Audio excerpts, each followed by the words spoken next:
Hey, it's Ed Toohey from BBA Architects in Chicago once again. I'm back here on the site of our project in Lake Forest, Illinois. So what a difference a month makes since I think the last time I made one of these videos. So we are now in the middle of a national pandemic crisis. Construction still is an essential item that is deemed allowable to go forward, and certainly it's very difficult to shut down a site like this. We're doing pretty well here.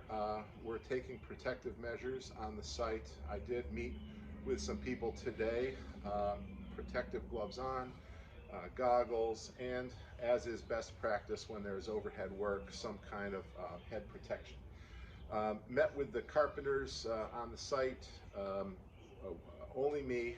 My other team members were available electronically. We were able to do a Zoom meeting through my phone so that they were back at their location and they could go through the drawings and documents a little faster than I can when I'm out here on the site. And I was here to talk to them in person and verify a few measurements. So it's all going well in that way. The carpenters, there's only two working on site right now, and most of their work is at generally opposite sides of the site. So there's really not too much of a problem with social distancing on this site. So we continue to monitor that situation and we advocate for best practices.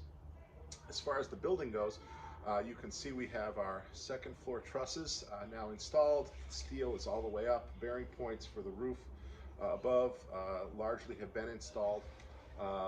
We have made a lot of great progress here. So we are waiting on a delivery delay on our subfloor for the second floor, which is a warm board product. We're using Gypcrete on the main floor, but because we have some height restrictions, which were zoning mandated, we really needed every inch going up higher. So we had to utilize the thinnest substrate we could with a radiant flooring design, which meant we went with warm board. However, warm board is actually a great product to use even when you don't have that restriction.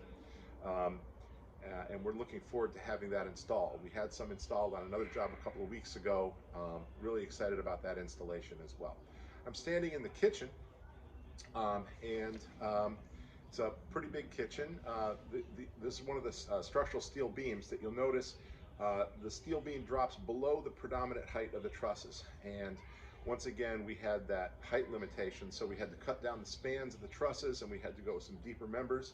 This will be trimmed out as an architectural beam, and then we will also be matching that with faux architectural beams so we get an even progression of architectural beams across this space. I can't wait to show you the finished product.